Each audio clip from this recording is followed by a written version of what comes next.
Hey guys, it's the end of October. We're back with the Strongman Show. Uncle Oz here, joined with the Caveman, Marcus Charman. Good morning, buddy. Good morning, mate. How are you? Yeah, not too bad. Had a good weekend of training. I'm feeling a bit stronger. Also tired. It's amazing how much longer it takes to recover these days than it used to. But I'm actually feeling pretty good, I've got to say. Enjoying training. Weight's coming down slowly still. So all is good. Yeah, it's that little, well, it's sweet spot in it again. I think once you've had a little bit of a layoff and you've taken that time out, you're in pain anyway. You just get out of bed. There's always the sock is still always a mile away, but you might as well just lift a little bit heavier and get that reward. The sock is getting easier. Since the weight's coming down, I'm getting down easier. My mobility's a bit better. I do feel a lot better in myself, I've got to say. And, you know, like I said to you before, the goal is more fitness orientated right now, just being fit and healthy. Yeah. But still always love training and noticeably seeing some increase in my my strength now in the gym. So yeah, I can't complain, mate. It's all good. I'm busy and yeah, doing all right. Yeah, it's not bad considering the greys are kicking. As we say, we do get a bit older, but it's always a nice reminder of what you're capable of when you actually push a little bit. Yeah, it's nice to know that you still can when you want to switch it on. Anyway, mate, busy weekend. We had Static Monsters this weekend, which we spoke about a little bit last week. Obviously, a huge contest because it goes on. And when I say huge, it's like satellite contests all over the world. So there were shows going on in Australia, in the States, in Asia, you know, all over Europe, in the UK, Canada, America, etc. So nice kind of show to, particularly for the kind of just below the kind of top tier level, if you like, in terms of, let's say, the pro level. You don't get so many of the pros doing it, but from amateur level, it's a great opportunity to be seen, a great opportunity to go and hit big numbers, PBs, and even saying that, I mean, there were some big names that took part. Yeah, I haven't seen all the results because, like I said, it's a huge show with so many people competing. But I know Aaron Page hit a very comfortable 210 kilo log, I believe. Yeah, yeah. I'm going to have a vested interest that way. He's a friend, but obviously looking at But it's incredible to see. It wasn't that long ago. Again, you know, that 200 number being banded around was a hell of a break point. But to see him manhandle 210, and it really didn't look much bother. You know, that's a great position to be in when you're that confident with what is, you know, a 0.5% number now. Yeah, I mean, there's still a small handful of people certainly in the UK that have done that kind of number. Yeah. And even globally, when you actually look at that weight going up, for anyone, you know, and if we can put the lift up at one particular point as well, yeah, we'll put it up. You'll see when we say it was easy, it really was. So fair play to him. You know, his conditioning work is obviously paying dividends as well because his overall approach is very good. But it's also, you also can tell a lot from the way someone walks away from a weight. But when it's like, job done. He's just looking confident. And I mean, one of the reasons I wanted to bring Aaron up so early on is because he has been called out to World's Strongest Man. He's got one of the alternate spots, hasn't he, now? This is going there as a reserve. Good to see him get that opportunity. He's been deserving, I think this, especially with his performances over the last year or so. Great performance at Britain's Strongest Man this year, beating a number of established guys. Yeah. You know, and his static strength, particularly on log and deadlift, is right up there. He also comes with that entertainment value as well. That log ladder that they had at Britain's was tough. You know, you've got people like Luke Stoltman, you know, there on the day. He can testify to exactly how hard it was. You know, Ryan England, again, another fantastic presser. But what I like about Aaron is that when he brings the whole thing together, and he does dial it in, and I do think his recent move to Dale McPherson at 3D Strength is going to pay dividends because Dale is unforgiving, unrelenting, and very much the guy that leads by example because it's like, you know, I'm 2'3" and 8 stone. I'm lifting 400 kilos and making it look easy because he works so damn hard. I think having that expectation in his athletes is going to pay dividends because Aaron's entertainment value is there. He went through that log ladder. It looks superb and really got the crowd going. I think by the time he matches that raw power that he's got along with some conditioning and that resilience, those two combinations, I think, are going to pay, you know, well, it's paid off already. But I think actually going into a big stellar competition, do you know what? I think you might just see a tiny little increase. He's not been with him for very long, but I think having confidence in your abilities early will pay a lot for Aaron if he gets that. Obviously, gets the nod, which at the moment you can't rule it out.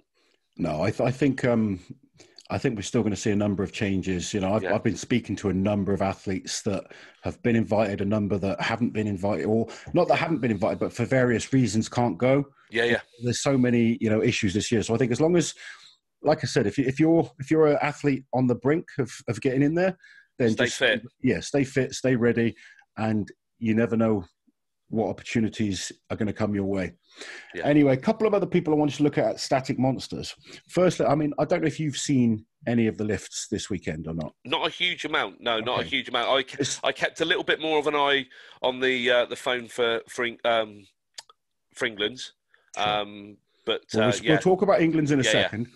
But two people I wanted to kind of point out, because two people I hadn't heard of before, but very, very impressive lifts. Yep. Firstly, a young man named James Spurgeon. This guy competes in the disabled class. Yeah. And he pulled 306 kilos on the axle deadlift with one arm. Holy shit. Honestly, it's an awesome lift to see. We'll put it up for everyone to see. But absolutely incredible performance. And it just shows, like, I mean, I love working with some of the mobility impaired athletes and disabled athletes. I've worked with a number of them, from blind athletes to various different disabilities. And right now in Strongman, we don't have all the different classes. There's mainly like a seated class and a standing class. Yeah. When you look at the Olympic or the Paralympics, there's loads of different categories. But obviously, numbers are going to make that difficult in Strongman right now. Yeah. But you see these guys and girls compete, and they just have heart. I know everything about, you watch people talk about textbook lifting all the time. These guys can't lift with textbook form, and they have to adapt and figure out the best way for their bodies to be effective. Yeah. And their determination and heart is just incredible. You see, it epitomises Strongman brilliantly, because the whole point of it is find a way. As you say, sometimes you're going to be put into a situation where you're not going to know the kit, you're not going to know the balance of something, but the outcome is just there. It's printed. That's what you have to do as an achievable result. Find a way. Yeah. And these guys and girls epitomise that more than anyone else, because not only is it just a kit, it's their own body. And what you see, I just popped up. Yep, there you go. I can hear you. There's it just popped up yesterday over in Germany, Lunin in Germany, a guy called Big Sitting Bull. And again, it's a seated pull, but this was 632 kilos as a seated pull, and it's just like 632 kilos. 632 kilos as a seated pull on an axle. That's like the seated deadlift, is it? It is, yeah. It's a seated deadlift. Okay. But so basically, it's like a roll motion, trying to straighten your spine to get the elevation, and it's still, it's still over half a ton through your spine, going through your coccyx and your pelvic plate, and it's just like it's a hell of a weight. Exactly that. Yeah, exactly that. The other person I wanted to mention, a young lady called Leah Birdsall. She competes in the under 72.5 kilo class that they ran. And she did a log lift of 215 pounds, which is 113 kilos at under 72 kilos body weight.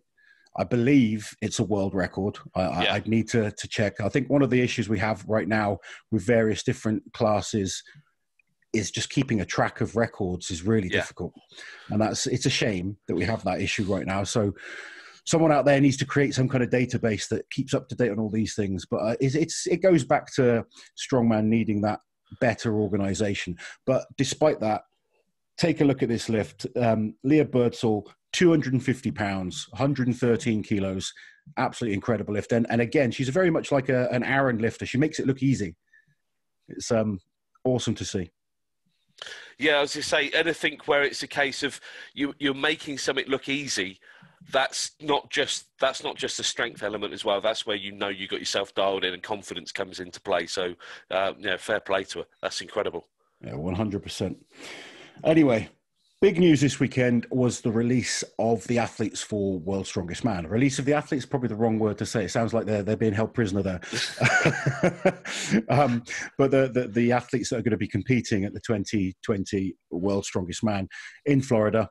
It's a great list of athletes, and I think most of the names you'd expect to be on there. There's a number of names missing, but we're going to focus on the ones that are there today. Have you seen the list? Yeah, I've got now. And as you say, in terms of actually going through the list, the guys the guys that you're going to get to see are incredible. But it has turned out to be kind of what we predicted with COVID rules, in that it's pretty much the USA versus Great Britain and a bit of Europe thrown in the mix. Yeah, obviously heavily stacked with Americans and Brits. More so, I mean, it normally is, to be honest. There's normally a number of American and British athletes in. And when you look at the athletes competing, they're all most of them, you would say, are deserving athletes. They're all big, strong names. They've done well in shows. I would obviously like to see... Well, I'm in two minds with Worlds. I either think they should make it less athletes and really hard to qualify. Yep. So you've just got, say, the elite 12 in the world, something like that, 12, maybe 15, 16 at a push, just to have those few extra in. Or we need a few from different places. Like this year, we've got no representation from Australia, from Iceland, from loads of areas around the world. So, which is a shame, but it's a shit year. It is. As you say, like, I love the idea that you get to Worlds through an accumulation. I like the idea that you can be kind of like when you get the football side of things, and you have a world club challenge. So you get the best of South America, you get the best of Europe, and they compete. I can't see why there genuinely can't be, like your best of the Nordic regions, and you get a couple of athletes come from that particular area. There's scope to do it. Strongman is at such a point now where the interest levels are high. Being able to then have a look at sort of like the Eastern European side of it and making sure that there's a pathway through. Would it take a huge amount? It'd take a lot, but I think there's enough hands on deck and enough capability logistically to actually organise this now and ensure that by the time you get through to Worlds, maybe there is only 12 places, but it's a really tough, like 10-event show. Well, there's enough people now involved in the sport for us to make these things happen. It's just making the right people all work together. But anyway, let's take a quick look at the athletes. Have you got the list in front of you? I have, starting with Maxine Boudreau from Canada, who looks a beast. He looks a really good, solid, rounded athlete. And what I would consider to be, not in the realm of the super giants and stuff, but if you were looking at a strong bloke, that's the dude. Powerful looking dude. Yeah. The Canadians are always send good guys. Hardy. JF is, I'm a big fan of JF, but I know there's a talented roster of Canadians just behind him that are all kind of chomping at the bit to show what they're capable of. Maxime has proven over the last few years he's a real contender. He's had some awesome performances, and I think he's gonna surprise a few people this year. One thing that always comes with the Canadian athletes as well is their sense of professionalism. Yeah. I rarely see a Canadian athlete turn up looking ill-prepared or half at the races. Every single time that you see one of these guys rock up and break that top tier, they look dangerous. They look exceptionally professional. And this guy is no different. He looks business. Yeah, he's a great athlete. Next Canadian on the list, JF Caron. Yeah, the ultimate professional. He is, one of the best point scoring strongmen of all time, I should have thought. I've said enough about this guy in the past, but there's for some people that don't know, there's a strongman ranking. There's a guy that does a strongman ranking list, and JF pretty much comes out number one every single year. Yeah. It's based on how many contests you do and, overall performances. But for the last 4 or 5 years, he's sort of either number one or certainly up there. Yeah, and it was only really Zadrunas, wasn't it, that held him off, and that's just because Zadrunas seems to be competing twice a weekend. Well, yeah, right. This year's a strange year. Zadrunas is managing to compete, whereas the rest of them aren't. Yeah. But normal years, I mean, JF's won countless Champions Leagues, big shows in Canada. He's on the podium of many, many internationals, top 5 at World's Strongest Man for the last 4 years. Yeah. His performances are always consistent. And if people have seen one of my latest videos, he's a real, I'm not going to go and say he's the favorite, because you can't, with Brian Shaw looking in good shape and Kiliazkowski, those are the favorites. There's no arguing with that. But I think for the next tier down, where you look at, the people that get spoken about all the time, he's always overlooked. And I never understand it. And is that because he's not on social media like some of the other guys, or people just don't think he's that good? No, I think it's because he doesn't scream and shout. I don't think there's no hype with him. No. But the one thing I would always say, if you're looking for a banker for point scoring, then JF is your man. Sure. We've spoken a number of times. Competitions, you're looking at athletes, stellar athletes, but you sometimes say, well, he's either going to win it or he's going to be 6th. Yeah. JF is the dude that you can just sort of say, right, okay, he's in the top 5 without a shadow of a doubt. And rightly so, because he is immense, absolutely immense. I spoke to him recently, and I've spoken to a few people that have trained with him, and they say he's looking absolutely phenomenal, like the best they've ever seen him. And the biggest they've ever seen him. So it's going to be interesting. He keeps quiet. I'm trying to big him up because I like, there's so many people in this show that I like, that I'm good friends with. Obviously the Stoltmans are going. I'm a huge fan of those boys. Luke Richardson, there's Novikov, there's Janasha, there's so many great athletes. But all of those guys get spoken about by the fans, if you like. Yeah. So JF gets left out, so I like to sort of just throw him in the mix into there and just get people talking about him as well. Yeah, there's if we go through some of the let's go through the British lot, because we can almost skim through them, because we do speak about them a lot. They're our own boys. Starting with Luke Richardson, this is going to be a great way for him to compound what he's been doing, post Europe's. And I know that Europe's will come with that whole thing of, COVID rules, and, you weren't against the best, but you can only beat who's in front of you. And don't forget, he still beat Adam Bishop, who's Britain's strongest man, a guy that he came 3 places behind earlier in the year. So I think this would just be part of the evolution of Luke. It is very, very different. I think management of the athlete on the day will come into it as well, because it's frustrating. It is. You've got to be exceptionally patient. And I think he's going to show his maturity in this one. And again, I don't think it's going to come as a shock to how well he can do. But at the same time as well, it's going to be a hell of a test for him. Adam Bishop, he is our Mr. Professional. The only thing that I really hope with Adam, and I've said it before, is just that I hope he's just at this position now where he knows how bloody good he is. He can chill and just let his body do the work, because he's earned that right. Did you see him deadlift 380 this week for 6 reps? Yeah. Like it, yeah. It's so funny, because I did a 300 for 5 this week. Yeah.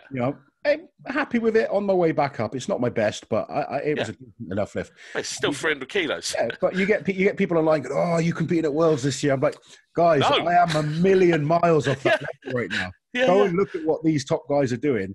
They're on another level right now. Yeah, and Bish for all that he's done so far, physically, I don't think he can get much better. Physically, he looks powerful, he looks exceptionally round, and it doesn't look like it's cost him too much dynamically of where he's excelled. It will obviously you're always going to get, you pull from one direction, you're always going to take a little bit from the other. But I think having last year get through to the final, having a title, something to prove. Also, do you know what I think stands in his favour? Losing out on Europe's. I actually think that's a brilliant thing for him to sort of like, do you know what? There you go. There's the little extra. One thing you have to say about Adam Bishop is every single year he gets better and better and better. He builds that confidence. He sort of like takes it like an apprenticeship where he just improves steadily each year. He won the British this year. He has those knockbacks, and he goes away and he actually looks at why he had the knockbacks, why he's not performing so well in certain events. He's the kind of athlete. After last year's performances, I mean, he had a great year last year. He sent out a questionnaire to a lot of the top guys. I got a questionnaire from him, and he wanted me to give him feedback on what he needs to improve on. How many athletes do that? Yeah. He's asking his peers. It can come, I do think sometimes when it comes through to strength, you know, this isn't Olympic lifting, this isn't weightlifting or powerlifting. I do think being over-analytical sometimes can come at a cost, because sometimes there's just chaos theory, and you know yourself, do you know what, don't think about it, just pick the fucking thing up. Yeah. And that's where that find a way thing comes into it. And it's not to belittle it, because ultimately anyone that is going to be that studied and give a shit is worth their weight in gold. But there are times as well to put a cap on it and just say, I don't give a shit, I'm just gonna find a way. Well, it's getting that combination of, like, you know, focusing on the technical side of things and then still having the mental strength. Because you get some guys out there, they're technically not the best, but you watch them and they've just got heart, and they will find that extra gear. Yeah. But I still admire the likes of Bish, who are very, very, you know, meticulous. And Brian Shaw's the same, you know, and it certainly creates consistency in performances. Someone like a Travis Ortmeyer, for instance, you watch that guy, he can raise his level on days, and you just, how the hell did he do that? But then the next time he's not so good, and he fluctuates in performance. Whereas a Bish or a Shaw or even a Derek Poundstone, steady consistency, always good, always performing well, unless obviously something goes wrong. There's, you know, Adams had a number of injuries over the last, you know, you go back a couple of years ago at Europe, he tore his bicep, he had that trip up at the British. But you just see his performances steadily get better and better and better, and I'm expecting a solid performance from Adam at Worlds this year. I really think. I don't know that the events suit him tremendously like they do some of the other guys, but his improvement is looking huge. When it comes to deadlifting, he's up there with absolutely anyone, and he doesn't have any big weaknesses. His pressing's getting better. It's just there's so many good pressers. It's you know, pulling Bish apart for his pressing is a bit like taking Mateus to task for his deadlift. He's still a 400. Bish is still a decent presser. It's just that we're talking about the absolute pinnacle when you're going up against the best in the world. And the game. You know, as we say, the evolution in terms of log pressing, the amount of guys now where just to pass 200 would be great. Now it's a staple. If you're not doing 200, you ain't in the game at all. You know, and then you look at those marginal increments. The experience, I think, will count in his favour, because he is the guy that puts it to use. When it comes to experience, we got 3 blokes that follow. Terry Hollins, Mark Felix, and not that he's an old stager, but it's just that he uses experience wisely in Graham Hicks. Graham Hicks is a brilliant, brilliant bloke to sort of stay level. This is one of the guys that, you know, I'd always back in a competition because he never gets himself too riled. He's very, very steady. The sort of grumpy demeanour is sort of let go a little bit, because he's just, you know what, I think he's just enjoying, after his stint in powerlifting, he's just enjoying strongman again. And that's, with someone like Hicksy, who's so physically capable, you know, he still moves dynamically well for a guy that is, 5'10", 5'11", and he's walking around at 6'8" weight. You know, he's monstrous. And when you talk about, again, like deadlift, you can never rule that guy out, because he is an absolute beast. When it comes to static strength, we're talking your pure static strength, I don't think there's anyone that matches him in this contest. When you're looking at pressing, squatting, deadlifting, that whole combination, you know, bench pressing, those kind of movements. Yeah. Can you think of anyone in this show that outlifts him? Nope. There's no one. I'm going to go as far as well and say that I think by the time Graham's done, he'll be one of the greatest pressers of all time. Yeah, I genuinely think. I think by the time he's done, he'll have the axle record. I think he'll have the log record at one particular point as well. It might change hands a couple of times as he goes forward, but at one point, I reckon he's going to hold both of those. I reckon, and that's a hell of a feat. But you can't rule him out of it. If you're going to put your hopes on any one person to have both those records. I think a lot of people forget that, you know, Hicksy won Britain's last year. Yeah. He didn't compete in it this year. He did Europe's with a few weeks' notice and did no event training whatsoever. He just went in there strong as a bull, but just not well prepared at all. Yeah. Now he picked up a small calf injury recently, and I've had the same kind of injury before, and it's a pain in the backside, but it doesn't stop you. No. So hopefully he's got enough time to kind of get it all healed up. Obviously, if he has a truck pull in the heats, that's going to affect him. But I don't think any other events will be too affected by it. No, he's been training with Fee as well, which I think is a great thing, because if you're around that sort of dude, actually the same with Terry at the moment as well. If you're around people that are just quite infectious and they're there because they're loving it. Yeah. You know, for Terry again, it's, you know, he won the Masters, so he gets in. You know, Fee's excelled at North America, so he's in. And it's just a case of, it's another year. Because you look at their combination of, you know, appearances between them, and it's phenomenal. Almost knocking on the door of 30 appearances. Yeah. And that's the thing. Both of them are walking into this with, like, I love this. I may not get another. And do you know what? That freedom, along with that experience, I tell you what, the competitions like this, when you know the game as well as they do, actually makes it quite dangerous.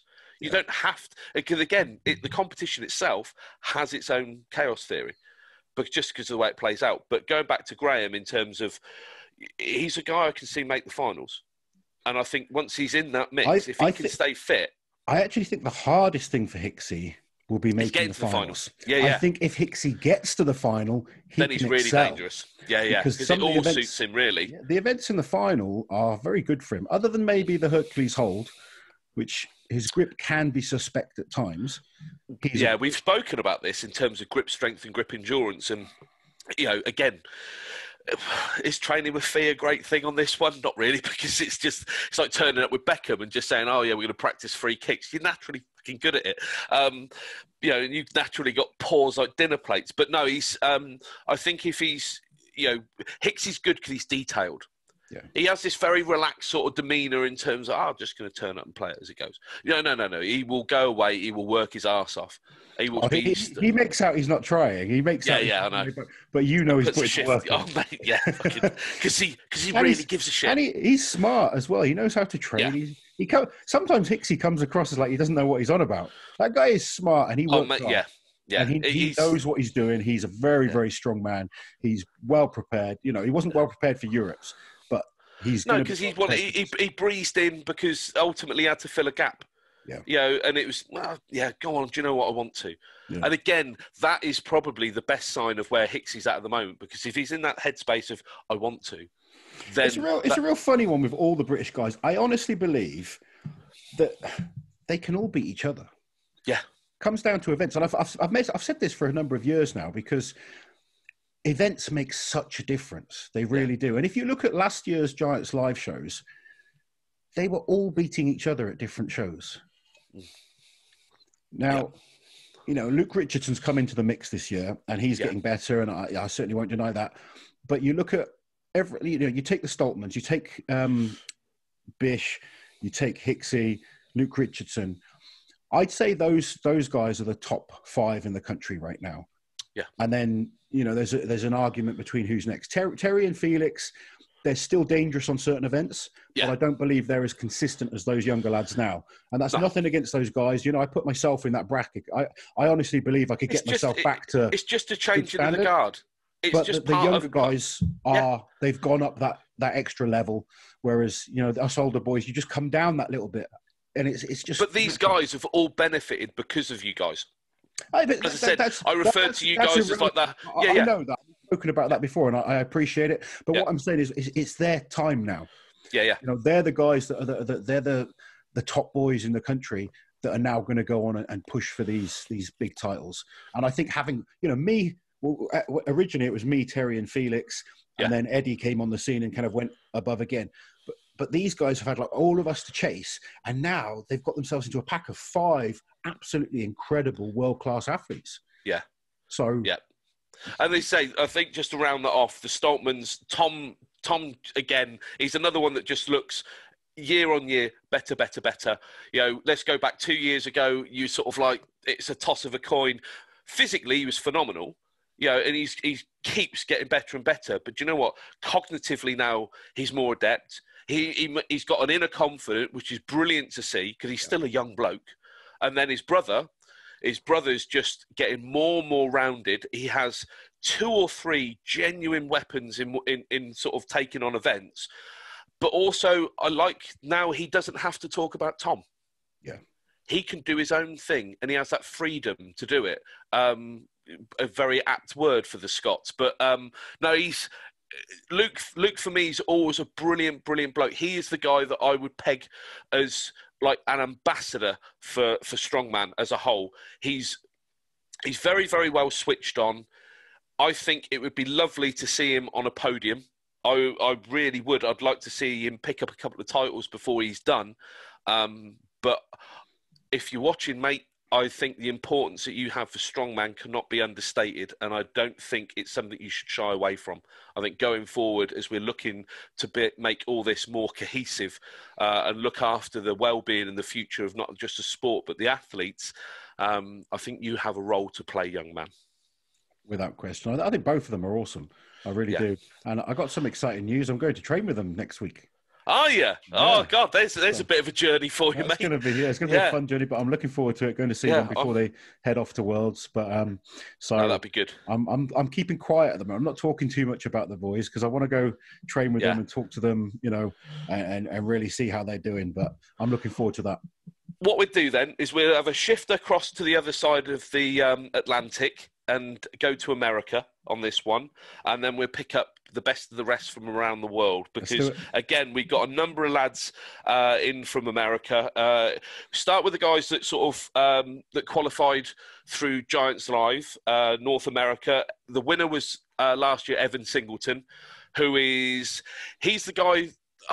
If I use the analogy that I use with my mates, that is probably going to piss a lot of people off, but I'll just hang my hat on it, because I know how dear people held this kid at one particular point. But when I first saw Evan, and he was all effort, he was all heart, he was just all in, and everything he did, he kind of reminded me of a Jesse Marundi. Because he just, like physically, he just looked a little bit more athletic, but still at the same time, he wasn't completely rounded. He kind of looked a little awkward on certain things just because of the lack of experience. But the one thing is, it was absolute max attack on everything. And there was just a couple of events, and it just reminded me of when Jesse took on things like the fingers, and it was just, I'm grabbing it, I'm ripping it, I'm attacking it, and there's a lot of that I see in Evan. But what he's done over the lockdown and what he's done this year has been hard. He has tried to smooth out some of those edges, and there's no stopping him right now. The guy's a monster. He's throwing up good numbers. Weekly, yeah. And I think, again, you know, working with his coaches, he's become more and more detailed, which is a great thing, because all that energy, all that explosive energy is becoming more and more focused. And now he's putting it into those events. He genuinely looks dangerous. Okay, there's certain things he is not at the moment going to challenge in terms of the top spot on certain events, pressing events. He's not going to challenge the top spot, but he's now in the point of where he can hold that middle pack and a little higher. Yeah. And if you can be consistent, that's where you become dangerous, because you're never outside that top 3 or 4. So Evan looks the part. He again, as we said earlier, sometimes you just get these guys that find a gear in competition. I think Evan's one of them. He relishes it, and this is when everyone says, "Oh, yeah, it's a dream to be at World's Strongest Man." This kid is that guy. He's all emotion. Kind of a little bit, very, very different in terms of both stature and demeanour. But the guy that picked up the other podium at Giants Live North America is Kevin Ferris. Yeah. He is the guy that not so quietly now training away, because he's sort of putting his stuff out there. But again, a guy that has improved massively. He's got a proper crew, old school crew of all heavy lifters. They have a huge amount of fun, but they graft like nothing else. Like when you look at Kevin's training, it is brutal. It's proper Rocky IV shit, you know, where there is no easy way out. That is the way to look at it. And I'm really looking forward to seeing him get the chance to probably put to bed a bit of a demon, you know, having something as a fucking tacky malfunction when you've got a chance to get through and sort of bow out of Worlds kind of with your tail between your legs isn't going to be no easy thing. And he's, you know, in that realm. He's not the biggest dude in the world. He admits that. He's one of the smaller guys competing. Yeah, again, he's another one, though, that is all heart. So I'm looking forward to seeing him. I'm going to move on to Robbie in a bit, but there's a couple of lads, and I'm going to pin these ones together in Bobby Thompson and Trey Mitchell, because they're the young grafters again, very just solid kids. And Bobby, Trey, I know you sort of, but I just remember I'm old. But they are brilliant. They're honest lifters, and they are fucking strong. Yeah. You know, the crop of guys coming out of America right now, again, we are blessed. If it is a USA, and for any promoter out there, there's no harm in actually doing that, a USA versus Great Britain right now, because I tell you what, that would be some show. That would be some show. Trey, we've seen what he was capable of last year. You're never going to back anyone else for heart over this kid, because he's got the heart of a bloody Texas Longhorn, this boy. Bobby Thompson, he's another one like Trey, where he's got the backing of a lot of the guys in America. Yeah. It just shows his honesty. And then you've got some old stagers, you know, and you've competed with all these guys, so I'll leave this bit to you. Brian Shaw, uber professional. Jerry Pritchett, I still love watching him go to work. You know, the sort of attitude and effort that goes in it. You can see it in his young lad as well. With Jerry, he just loves it.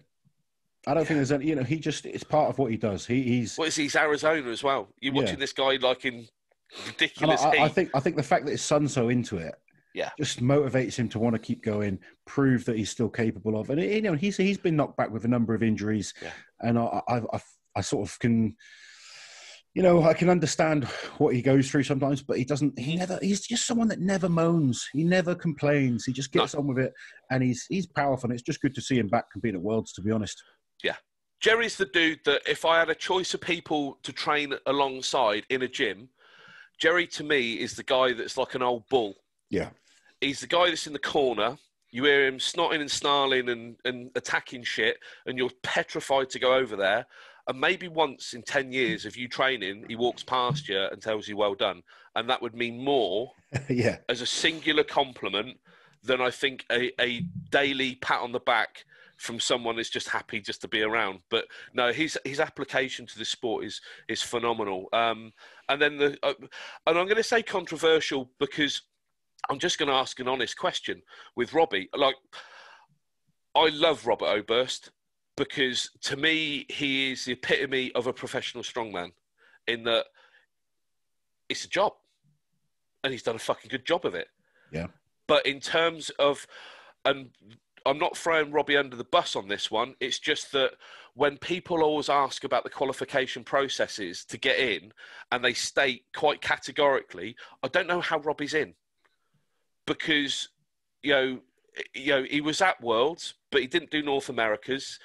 I don't think he's placed in a Giants Live. And I just don't figure it out. Am I happy he's there? Yeah, because he's fucking entertaining. Yeah. And he's a great bloke to be around. And if you've been around him in a comp when he's next to some of the other lads, he's great. He's absolutely brilliant. And I want that, especially for some of the younger American lads as well. But, again, just to go over that little one point, it's just I don't know how he's there. I guess you could say that. Now I do now, because loads of people are there. But he was there right at the start. Sure. Yeah, I get what you mean. Because I was going to say, there's names there that, you know, how they got there is it's a question for another day. You know, like you say, Rob Oberst he's such a well-known personality in the sport. Yeah. And I get a lot of shit because Rob is a good strongman. Yeah. And actually, some of the events in the final are very good for him this year. Yeah. But he's not won anything. He's not kind of proven that he's one of the top. And when I say top, you know, I'm talking title contenders. I don't see Robert as a title contender.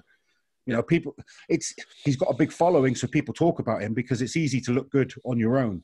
You know, I've got fans that will look at my training. Oh, why aren't you competing at Worlds? Well, I answered that earlier. You know, what I'm doing at the moment isn't at that level. Yeah. And you know, there's better athletes than Rob out there.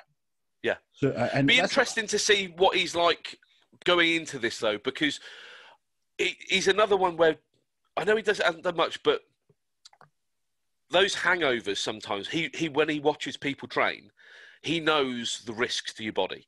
Sure. And he's put himself in the firing line a number of times, probably done shows. I know he doesn't do a lot, but he's probably done shows when he probably shouldn't have done as well, because he wasn't 100%.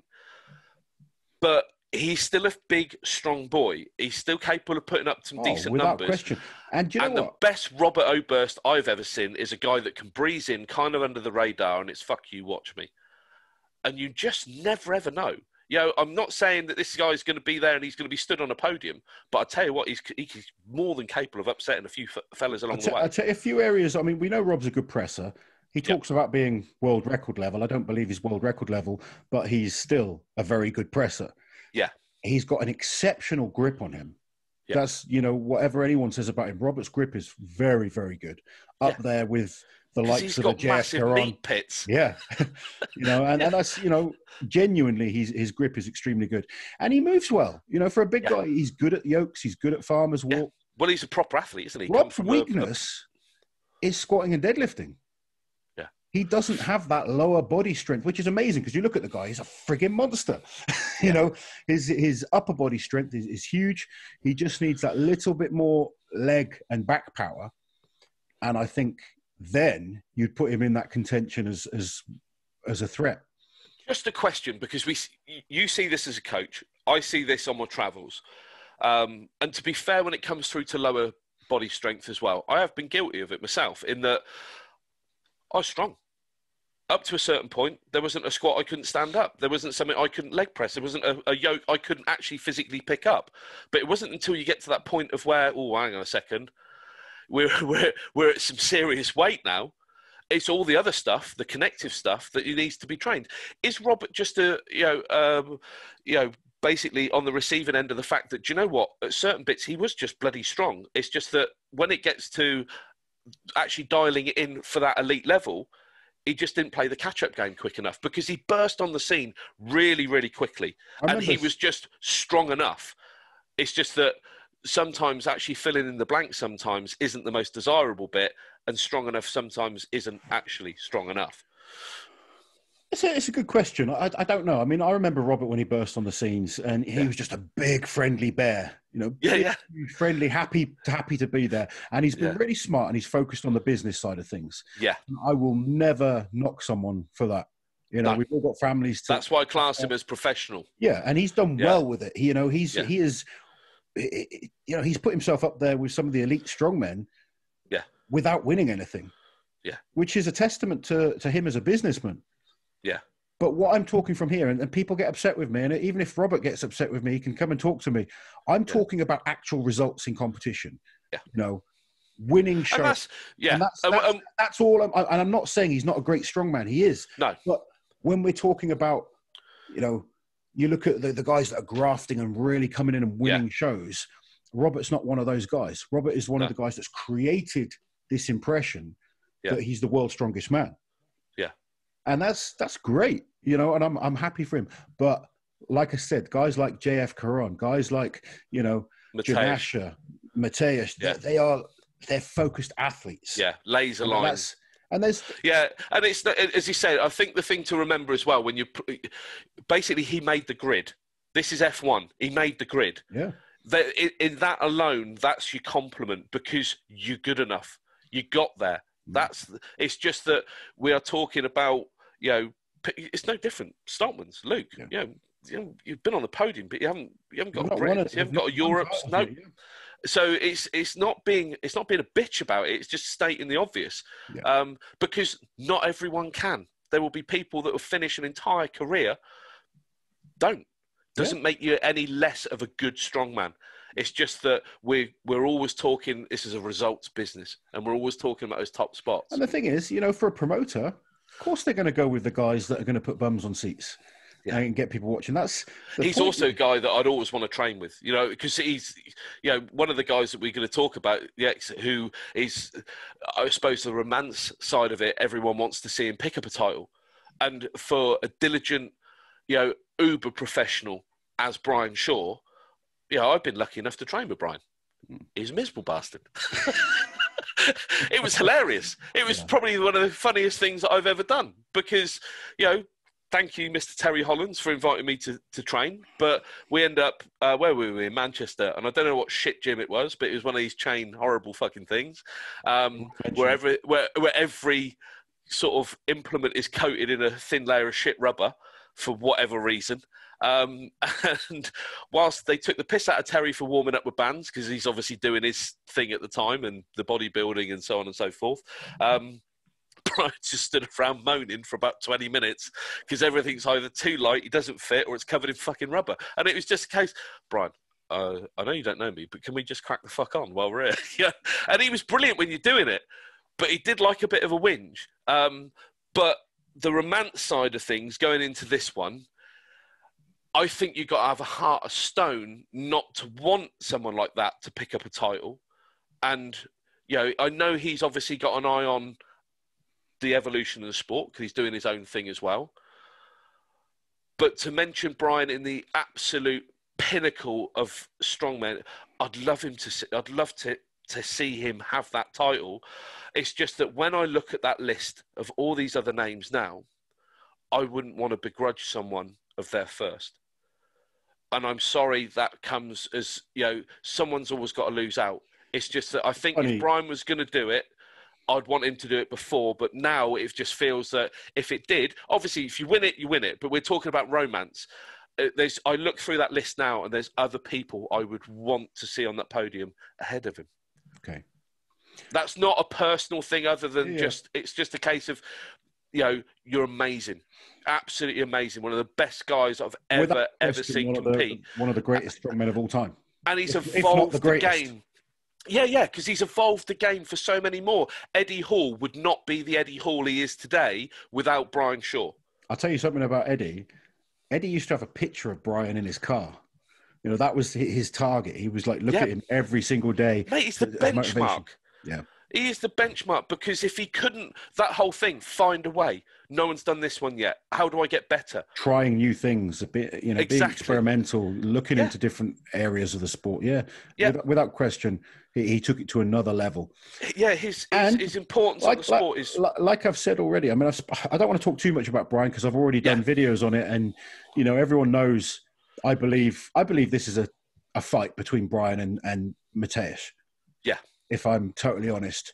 And I could be completely wrong, but that's the great thing about sport and being a fan, is we all discuss things beforehand, and then we don't know what's going to happen. And I never begrudge anyone for winning, because people talk about, like, Luke Richardson, for instance, winning Europes this year.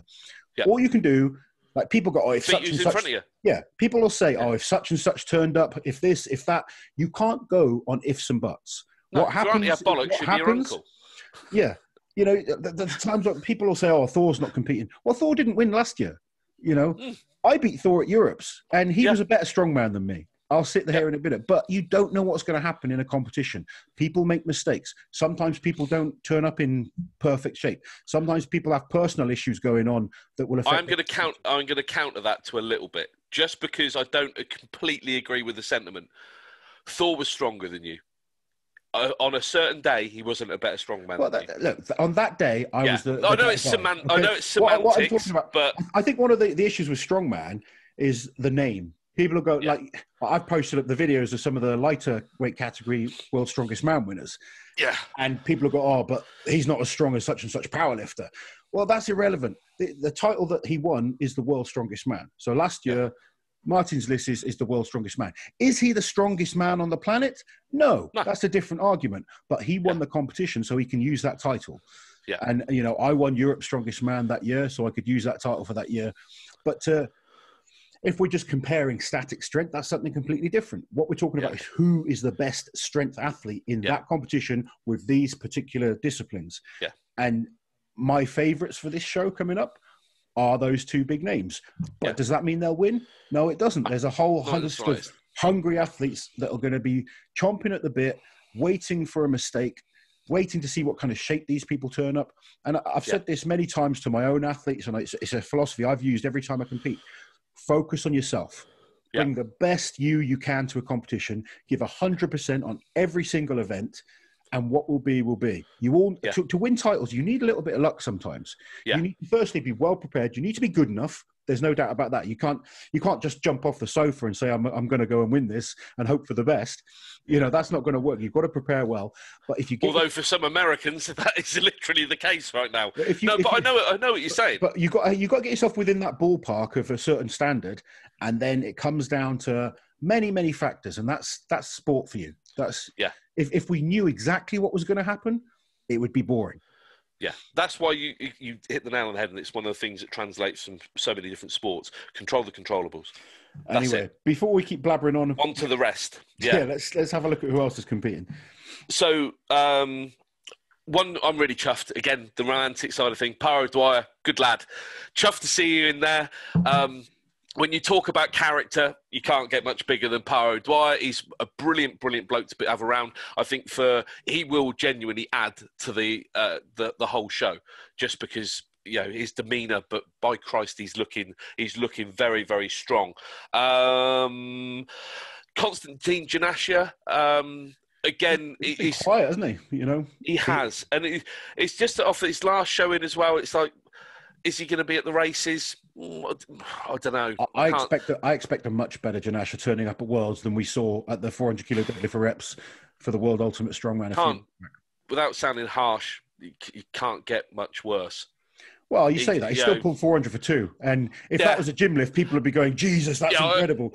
I know. But we're so accustomed to this. Let's young remember, lad. There's plenty of guys in this comp that can't do 400 for 2. And he did that on a bad day. So now he's had too much training to get back. It's just that's the level at which Konstantin gets placed. Perceive that, of course. Because he is legitimately one of those guys, prior to injury, you'd look at and go, do you know what, you're top 5 in the world. And you're probably going to get better. And it's just the fact that he's had this tiny little blip. I think that's the thing. I think, was it 2016, his first Worlds, and he came 4th. And since then, he's not been up to that kind of standard.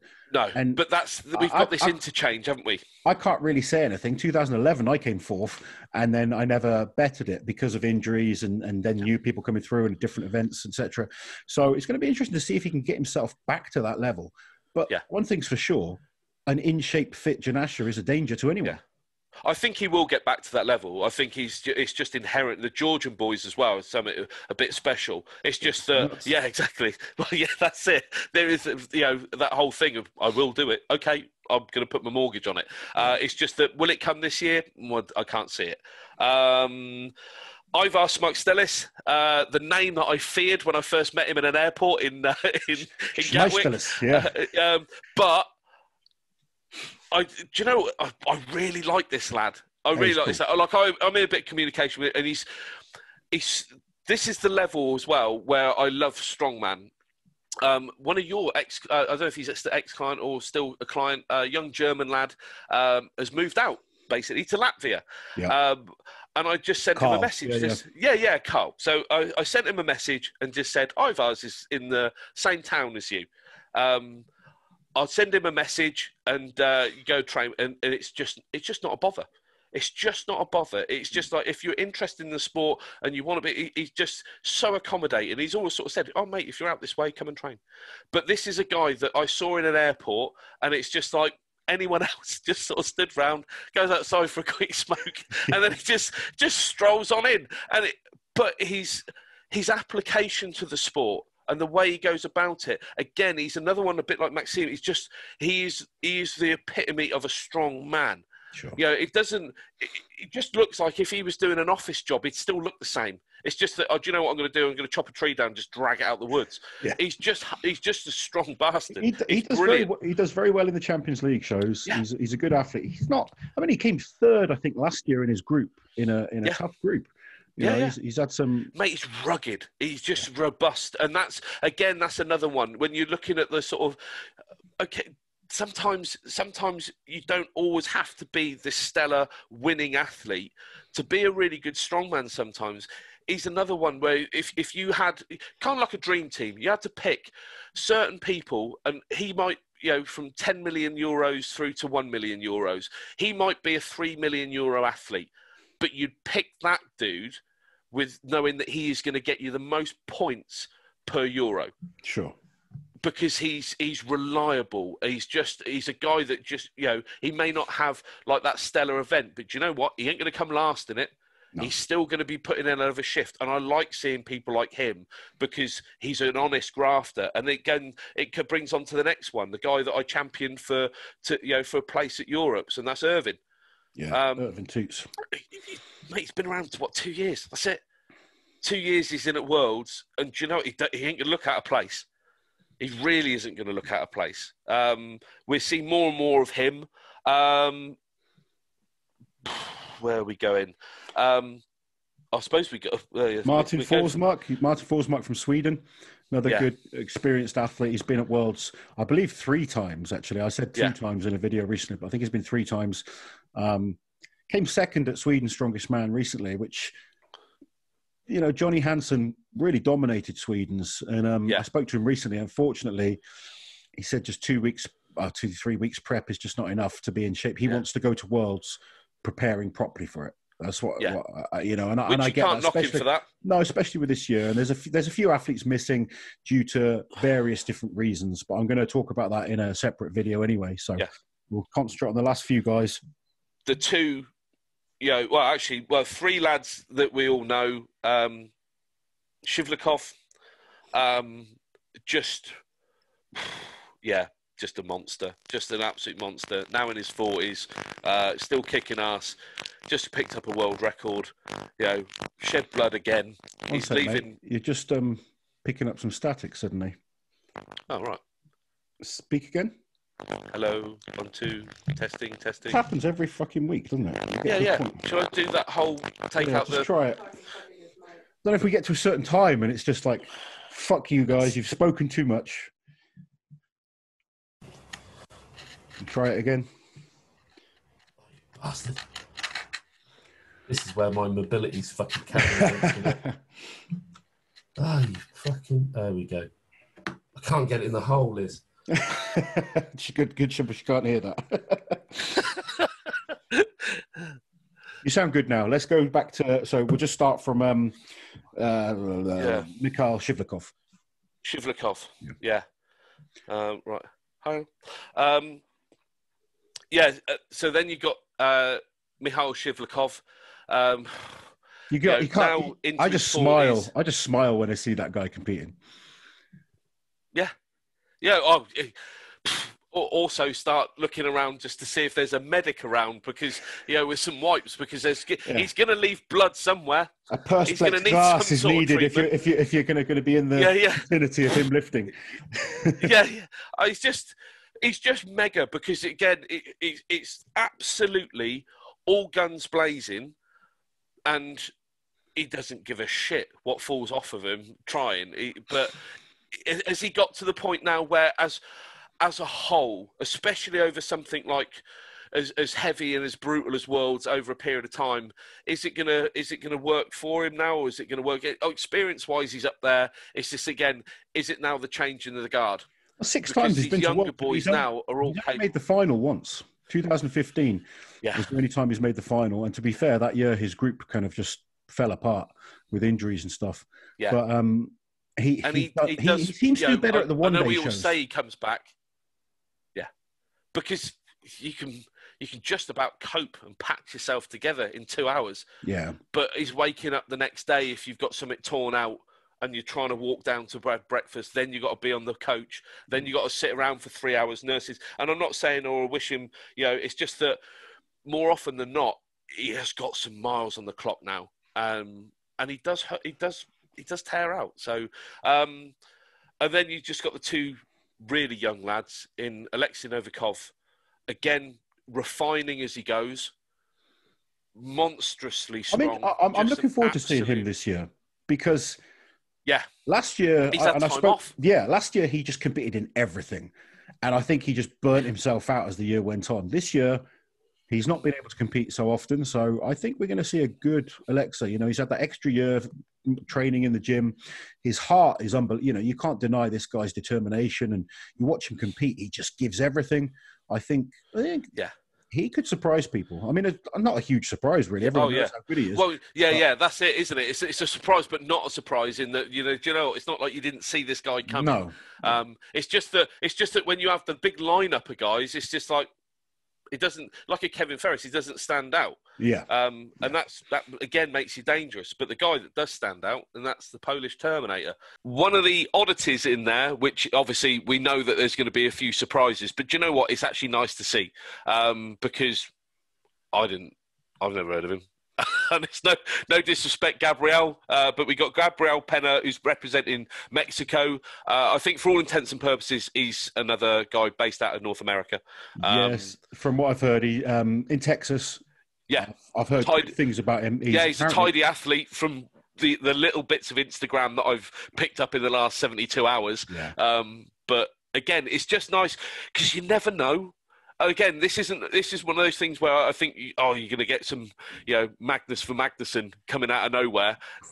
Those days, they're a rarity. But at the end of the day, you get a chance to give a showing. So yeah, and from what I've heard, I mean, certain events he's exceptionally good at. So it depends what events he'll have in the heats and who you get in the groups. That's all good. These things we still don't know. Once the groups are announced, it's going to make things a lot more interesting because then you've got a good idea of who's. Group death groups, if you like, or who's easier groups, and sometimes even when you see it on paper, the groups that look easy end up being the hard ones, and the ones that look really hard can sometimes just people get injured, things fall apart, people make mistakes. So you just don't know. You just got, like I said earlier, you've got to be ready, give 100%.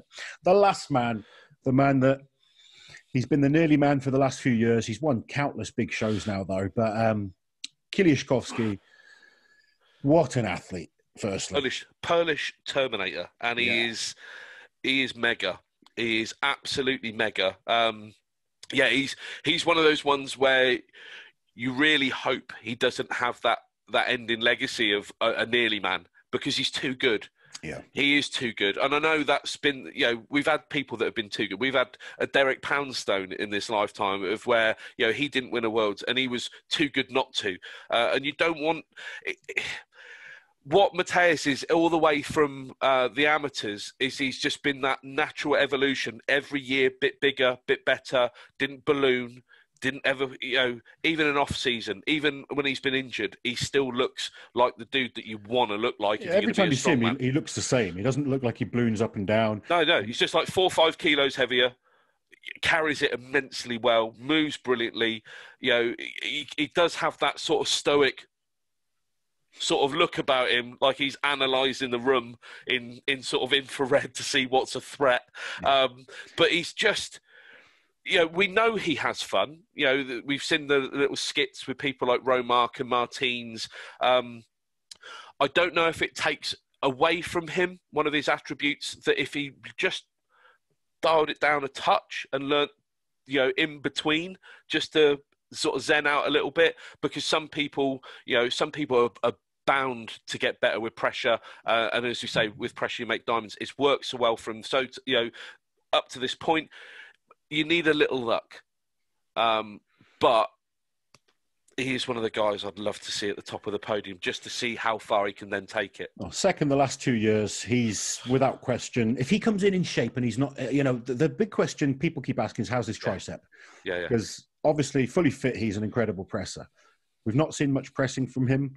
I'm not sure if that's because he's, and this is just, as a fan kind of talking now, I don't know if it's because he's just not wanting to show people because he's feeling good, or he's genuinely struggling and he doesn't want to show people. It's always hard to tell with someone like him. Yeah, I think he does box clever. I don't think he gives everything away. He feeds you. He's very, very young still. Yeah. But he is proper. He is absolutely proper. I think, the likes of Brian, once he's done, he's one of the top of the tree. But I think by the time this kid's career is said and done, he'll go down as one of the very, very best, because he always strikes me as where strongman goes. We had a few oddities in terms of physical specimens throughout the sport, but do you know what? They were speckled throughout the sport, whereas since this guy's been around, he's almost led the way. The fact that you've got the Tom Stoneman's they follow in a similar ilk. They are their own natural sort of beings, but Mateusz, for me, is just like there's some like giants or something like that. No, it's you know what I mean in terms of that whole thing that we've always said. This is strongman, not big man. Yeah, he is just such an explosive athlete. Yeah, the way he does things are just. I've seen so many great athletes, okay? Obviously, over the time I've competed, I've been lucky enough to compete with all the greats. I've never met someone, because all the greats are good at something. Yeah. They've all got a few events that they're really good at. Even I had a couple of events that I was really exceptional at. I've never seen an athlete as good at so many events as he is. And I'm not talking, Brian Shaw is the consummate professional, good all round, really consistent. Magnus Ver was that. He was consistent, This guy is dynamite at so many events. And it's just a pleasure to watch him sometimes. You just sit there and think, wow. I saw this guy do a 150 kilo dumbbell in front of you were there. We saw him do the 150 kilo dumbbell. That's just mind boggling, and he does just so many things so exceptionally well. And I think if he can just get those tiny little, and we're talking tiny weaknesses, there's no gaping weakness in him at all. But the deadlift is the question, the grip is the question. And people kind of question me when I say the grip, but when you look at performances on Hercules holds over the last couple of years, it's not been his best event. Yeah. You mentioned about the dumbbell. Do you know what the thing about him is that he does everything with minimal fuss. Yeah. It's something exceptional. Even like when he did the yoke and he blitzed out the other side of it in like Back to the Future style with flames behind him. Yeah. He still did it with minimal fuss, comes out the other side. It's like, what did you expect? Yeah. And that's really good. I know some people, if that come out of an American athlete, they'd be giving him shit left, right, and centre. Yeah. But it's stuff like that you just applaud, because he didn't just get there overnight, and it wasn't just a click of the fingers, I want to be fucking good. He's earned every increment, as if all these boys. It's just that what this lad has as an all-over package is he's just immense. Absolutely immense. Like you say, what he's achieved already is incredible. Yeah, and he's still a baby. Only a matter of time. Everyone's kind of said it, but like we said, it's fine being the nearly man while you're young. But he's had opportunities now. Now it's time to take it. Yeah. And he's either going to go on and absolutely dominate, or if you sometimes keep people react differently. Sometimes you get people that just get more motivated. They get hungrier. They want to go and work even harder. Some people, if they get those knockbacks, it starts to affect them. So he doesn't strike me as the sort of boy that's going to get bored. No, I agree. I do think people can get in their own way with things, because I've seen this throughout lots of different sports. Crossing the line suddenly becomes an issue. I just think it is the epitome of find a way. I think if something gets in his way, he'll find a way just to stomp all over it. It's going to be fun to watch. Anyway, we've spoken a lot about Worlds this week. I want to give some of the other shows a quick little mention. Firstly, a lad that I train, Kim from Greenland. He's absolutely dynamite. This kid is improving very, very fast. He's when he started with me, he's still a strong guy when he started. He was deadlifting 370 kilos as a PB. And I've not let him go for a PB for 8 months that we've been working together. Yeah. And this weekend, he pulled 401 kilos, which was, he's from Greenland, but Greenland and Denmark sort of combine and compete in national titles together. Yeah. It's a national title for Denmark and Greenland. 401 kilos. Take a quick look at this rep. Absolutely awesome pull. And I think give this guy another year to bring up some of the other events. And how old is he?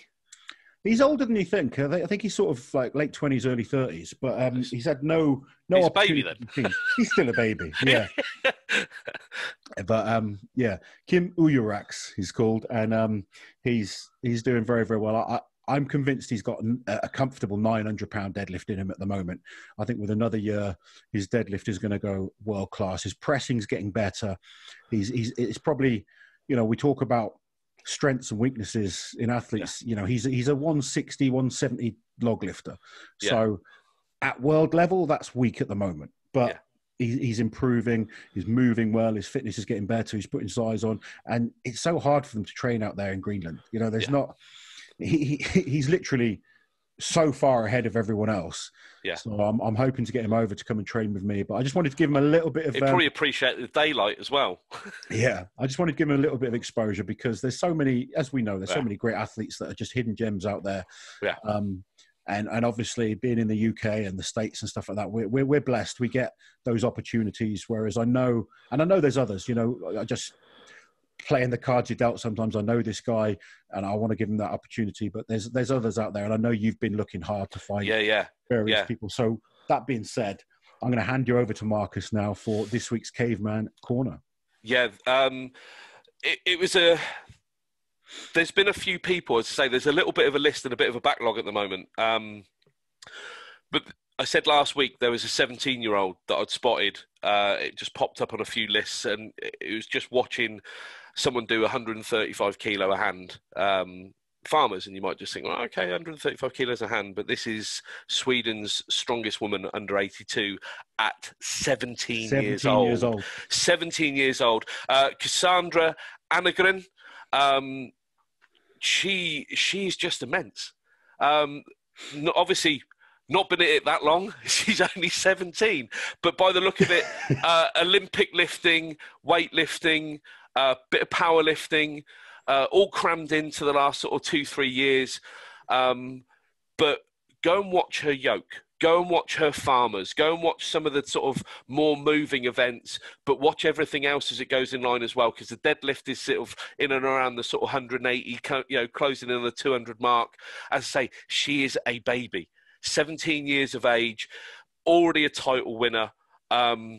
She's won Sweden's under at 17 years old. 17 years old.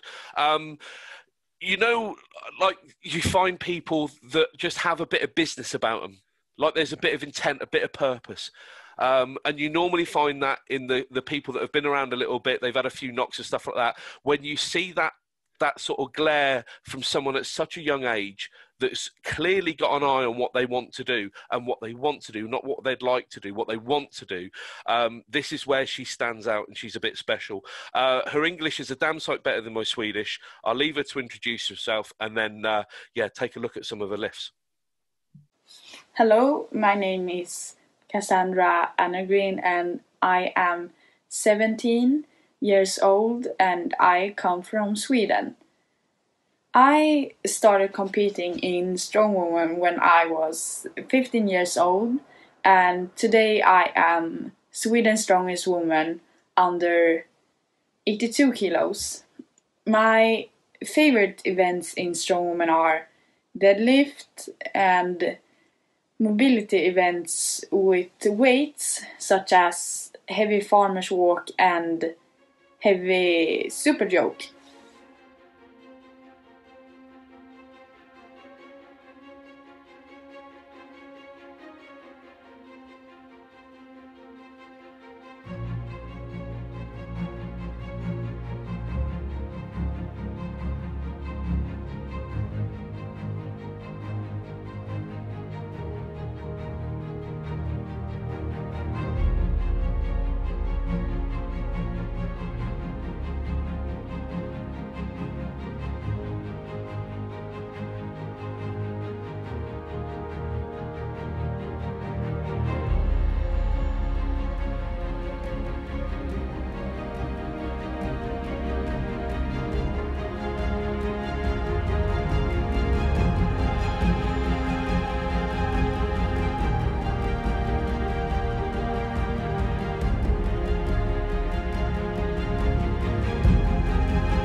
looks like a real star for the future, mate. Good find there.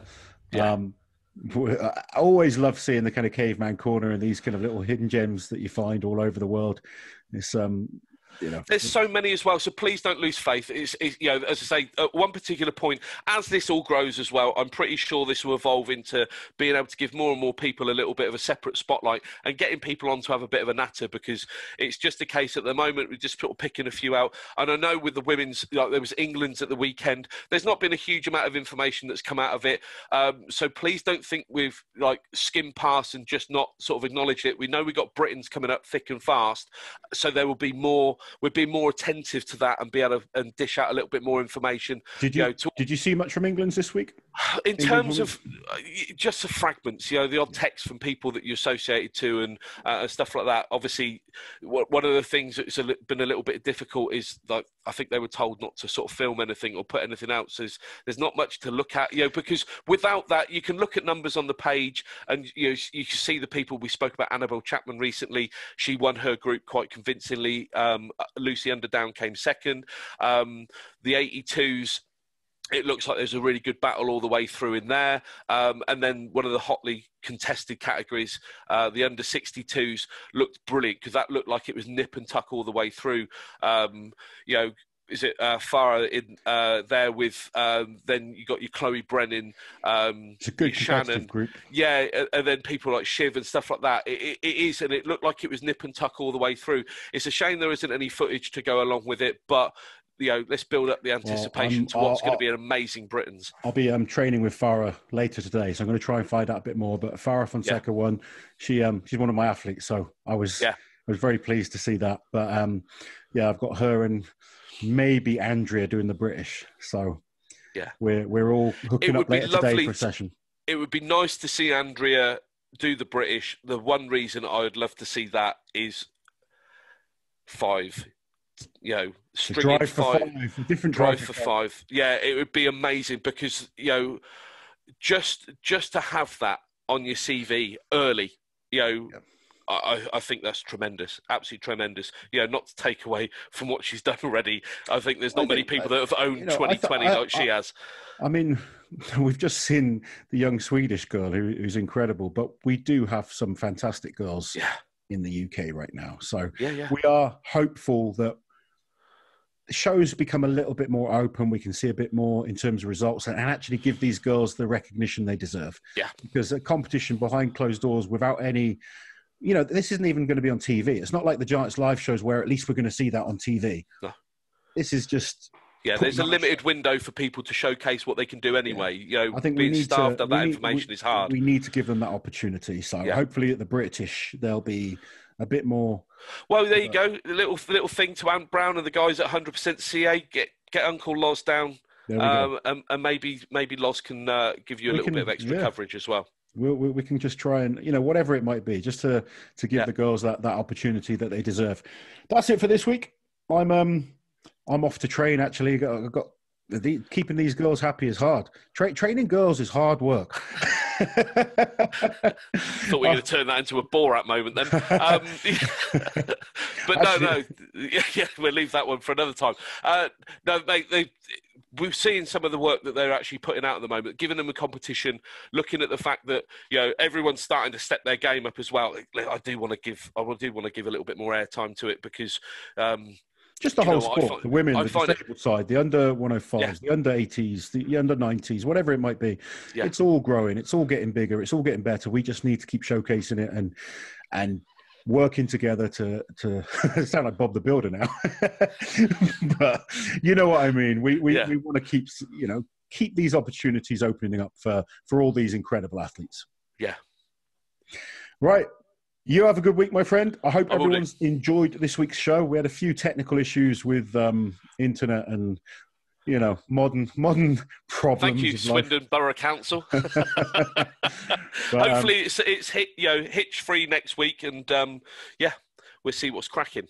Right, guys, comment below. Let us know how you enjoyed the show. And as always, if you've got any hidden gems for me and Marcus to check out, I know some people have messaged us. Like Marcus has said, we can't get everyone out there straight away, but we will keep doing our best to showcase more and more of you. Have an awesome week, and we'll catch you next time. While you're here, guys, subscribe to the channel, hit that notification bell so you don't miss any of my awesome strength content.